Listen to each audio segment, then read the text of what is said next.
prestigieux, oui, en tout cas pour moi, du moins, qui vont nous parler de cette nuit des baguettes. Et attention, pour ceux qui ont faim, ce ne sont pas les baguettes qu'on utilise pour faire des casse-croûtes. Non, pas du tout, c'est la baguette du chef d'orchestre. Et j'ai l'honneur de vous présenter Monsieur Pierre-Alexis Touzeau et notre ami Saïf Benir, musicien, joueur de oud, compositeur également, arrangeur. Merci beaucoup d'être des nôtres. Merci beaucoup pour cette invitation. Merci beaucoup, Simon, pour l'invitation et pour votre effort incessant pour soutenir les jeunes artistes et la création tunisienne. C'est un devoir, c'est un devoir. Merci beaucoup. Je pense que nos artistes, nos jeunes artistes ont du talent et qu'ils méritent vraiment une exposition plus grande à travers les médias dans cette ambiance pas toujours intéressante, en tout cas. Bon, on va pas être très critique et plutôt être dans la positivité. Oui. Alors, cette nuit des baguettes, comment peut-on la présenter, Saïf ou Monsieur Touzeau? Moi, je préfère donner la parole à Alexis. Pierre-Alexis. Merci. Et puis à nouveau merci pour votre accueil. Je découvre la Tunisie, je découvre le Maghreb, donc je tenais à dire que c'est la première fois que je viens et je crois que c'est une première fois magnifique puisque je commence par la Tunisie. J'ai eu un accueil merveilleux et je rencontre des musiciens merveilleux. Alors cette nuit des baguettes, à l'invitation du conservatoire Les Solistes dirigé par Achref Betibi. Oui. Maestro Achref Betibi, que nous saluons, eh bien, une masterclass a déjà commencé avant cette nuit des baguettes. La nuit des baguettes va être la conclusion de cette semaine un petit peu de folie pour nous, puisque on a eu à peu près une vingtaine d'étudiants chefs d'orchestre. Je crois que c'est une initiative assez nouvelle, peut-être en Tunisie, une initiative que je salue également. Des jeunes chefs, très jeunes pour certains, des jeunes filles, des jeunes hommes, très talentueux, qui ont durement travaillé, certains depuis déjà 3 ans, qui ont appris beaucoup, je crois, cette semaine, je l'espère, et qui vont diriger lors de cette nuit des baguettes l'aboutissement de leur travail de la semaine que nous avons pu réaliser avec l'orchestre symphonique de Mégrine. Et donc il y aura une première partie de musique classique occidentale. C'est là que j'intervenais pour apporter à ces jeunes chefs un petit peu de mon expérience. Ils vont diriger du Saint-Saëns, du Mendelssohn, du Britten, et puis ensuite Achref Betibi m'a fait l'immense honneur de me confier une deuxième partie de concert qui sera entièrement consacrée non seulement à de la musique traditionnelle arabe, mais aussi à la création contemporaine tunisienne. C'est pour ça que je salue Saïf Benir qui est à mes côtés. Alors Saïf, tu nous fais la surprise de présenter ce soir une composition également qui va être dirigée par donc un chef d'orchestre. Oui, donc je voudrais rectifier une petite chose, c'est que Achref, c'est le directeur artistique de l'orchestre symphonique de Mégrine. Oui. Donc l'orchestre symphonique de Mégrine, c'est l'initiative de l'association Les Solistes. Les Solistes, voilà, qui c'est ça. Donc voilà, l'association Les Solistes qui a été créée en 2016, donc pour justement... Elle a déjà fêté son 10e anniversaire lors du dernier concert, donc on a fait, et donc... Après, l'objectif était au départ de l'association, c'est de justement travailler la musique classique avec les jeunes. Donc c'est de former les jeunes à jouer la musique classique, vu que la musique classique, c'est-à-dire c'est le symbole, disons, c'est la musique de la rigueur, de la... Ce qu'on appelle la grande musique. Oui, de la rigueur, de l'exécution parfaite, etc. Donc voilà, c'est pas exactement comme la musique arabe qui est un petit peu sujette à l'interprétation et donc après... plus d'improvisation, disons. Oui, après plus de liberté dans l'interprétation. Oui. Donc la musique classique reste un peu plus carrée. Elle est plus codifiée. Plus codifiée. Après, donc, comme toute institution, l'association a évolué et elle a commencé à s'intéresser à la composition contemporaine tunisienne. Donc, et c'est pour cela qu'on a fait appel à moi à plusieurs reprises pour présenter mes compositions. Et pour ce concert-là, j'ai eu l'honneur de présenter une nouvelle composition qui n'a jamais été jouée auparavant. Donc une création que je dédie à ma. Donc, ça va être une surprise, j'en dirai pas plus. La surprise sera ce soir. Ça sera une dédicace. Personne particulière. Je vais pas dire. Le secret. Bon, je me suis un petit peu emballé, mais et voilà. Et j'ai l'honneur que ça soit donc dirigé par mon ami Pierre Alexis. Le talentueux chef d'orchestre qui fait beaucoup de bien aux jeunes qui sont ravis de sa présence et de ses instructions et sa pédagogie. Donc je voudrais le remercier pour ça. Oui, alors Pierre-Alexis, quel a été votre parcours? Est-ce qu'on peut avoir une idée un peu sur votre parcours et profil? Un parcours qui n'était pas tout de suite forcément destiné à la musique, ou du moins à la direction d'orchestre, puisque évidemment j'ai eu la chance plus jeune, adolescent et enfant, de pratiquer la musique, d'apprendre le solfège, d'apprendre le trombone. J'étais tromboniste. Le trombone, hein. Voilà. C'est bien, on en manque. Eh bien, j'ai entendu dire ça, oui. En Tunisie, il n'y a pas assez de trombonistes. Voilà. Des instrumentistes avant aussi, de manière générale, oui.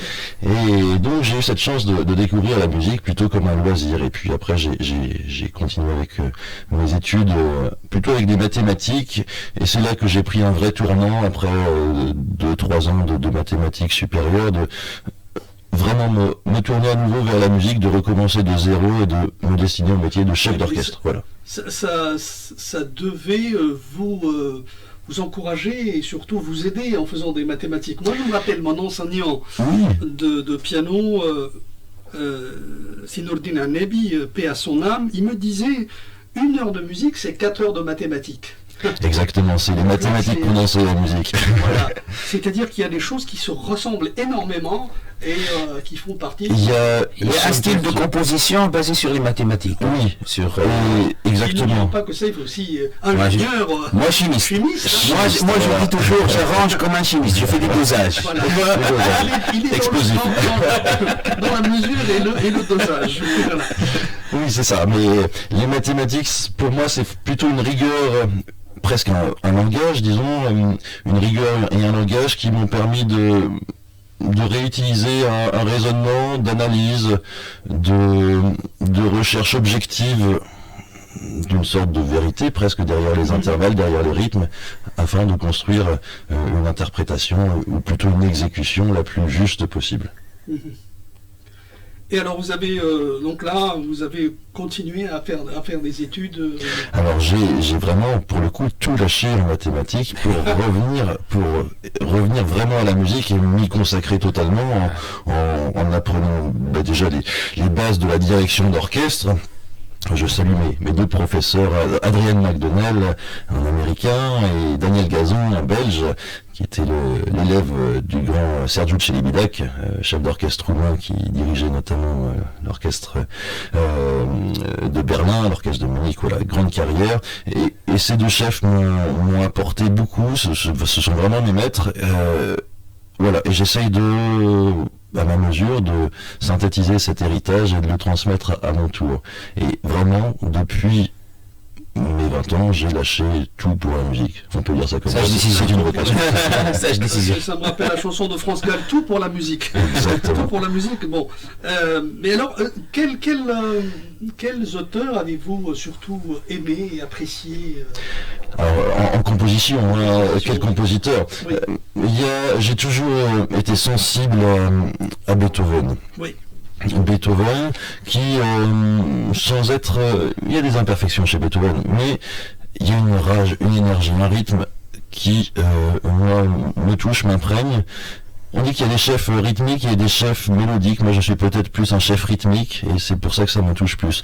Il y a Shostakovich aussi dans cette haine presque viscéral du tactus, voilà. Non, quelque chose une énergie qui chez ces compositeurs me touche beaucoup. Après, si je prends un tout petit pas de recul, peut-être avec la maturité, je crois qu'on revient toujours à Jean-Sébastien Bach dans les grandes formes architecturales. Voilà, notre grand maître à tous.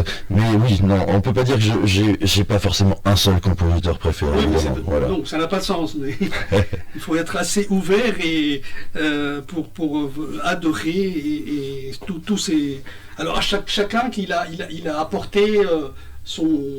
Comment dirais-je, son bagage, son langage, voilà, exactement, pour arriver à la création d'aujourd'hui, voilà où les créations contemporaines se rencontrent. Il y a Mozart aussi que vous n'avez pas cité, mais qui est également. Il y en a pas mal là. Mais il y en a plein. Après, ça dépend des sensibilités. Voilà, c'est ça. Et oui, moi, c'est l'aspect peut-être plus rythmique et cette force du geste qui permet de. Voilà, la force du geste. Moi, j'allais vous poser une question un peu technique. Moi, j'ai souvent pas compris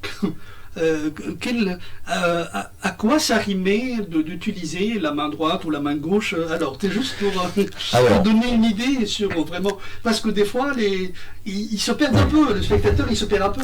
Le spectateur peut tout à fait se perdre. Et parfois, les musiciens, malheureusement, se perdent aussi et baissent les yeux sur la partition pour ne pas voir le chef diriger et peur d'être perturbé. Alors, oui, et c'est ça qui est parfois dommage. Le chef a une vraie valeur ajoutée. Un orchestre symphonique, même un grand orchestre symphonique de 50, 60, 80 personnes, est capable, oui, mais est capable de jouer son chef. Vraiment. Ça se fait, ça s'est déjà fait, et ça se fait toujours. Donc la grande responsabilité du chef d'orchestre, c'est d'arriver devant l'orchestre et non seulement de ne pas perturber les musiciens, mais d'apporter quelque chose de supplémentaire à cette exécution qu'ils sont capables de faire eux-mêmes sans le chef. Donc le chef, il va avoir une fonction d'unification de toutes ces consciences, peut-être d'efficacité aussi du travail en répétition. C'est plus facile s'il y a une seule personne qui donne les directives, qui entend, qui écoute, qui peut corriger et très vite intervenir pour passer les 3 heures de répétition et pas 3 jours. Voilà. Mais après, il y a aussi une analyse de la forme générale de l'œuvre, de la structure, qui fait, c'est ma propre recherche quand j'étudie une œuvre, de trouver le phrasé juste. Où est-ce que va être le point de tension maximale de la pièce, quels vont être les points de détente, où la musique va-t-elle respirer, et ça de le ressentir vraiment au plus naturel, sans intellectualiser, au plus naturel de la musique et des intervalles. Et ça, le geste du chef d'orchestre a une puissance énorme pour le retranscrire. Et c'est ça que je cherche. Bah c'est clair, hein, oui, et je rajoute quelque chose, moi, pour mettre les choses dans le contexte actuel. Oui. Malheureusement, pour la musique arabe, donc oui, malheureusement, on n'a pas cette tradition des chefs. Donc pour moi, c'est important pour apporter plus de rigueur à l'exécution et au jeu. Même si, bon, le jeu un petit peu spontané, etc., il a son charme. Surtout pour les petites formations dans la musique arabe. Oui. Mais du moment où on commence à parler de grandes formations, etc., donc c'est important qu'on ramène des chefs spécialisés. C'est ça. C'est-à-dire qui ont étudié la direction d'orchestre. Et c'est pour cela que je félicite et je remercie Ashraf Bettibi qui a initié cette école de l'orchestration et la formation de la direction. Ça s'improvise pas, Saïf. Un chef d'orchestre, ça s'improvise pas, et on l'a découvert, et on le confirme par l'expérience. À chaque fois qu'on ramène un chef, donc diriger l'orchestre, on a à chaque fois, c'est-à-dire un meilleur rendu sur le plan exécution. Donc pour moi, il faut que les chefs soient formés. Exactement. Il faut qu'ils soient formés, voilà, c'est ça. Il ne s'agit pas d'une... c'est pas l'expérience ne suffit pas pour diriger. Non. Qui joue plusieurs instruments. Non, il y a une vraie étude d'analyse, de compréhension d'une œuvre, mais aussi c'est un instrument. Les bras sont notre instrument. Et nos bras, si je fais une fausse note au piano ou au violon, ça va s'entendre tout de suite. Le chef, s'il fait une fausse note avec ses bras, les musiciens vont baisser la tête pour ne pas être perturbés, le public ne va pas forcément comprendre, mais il y aura quand même une fausse note et il y aura une déconnexion entre le chef et les musiciens, une déconnexion entre le chef et la musique. Ce sera une fausse note quand même. Oui.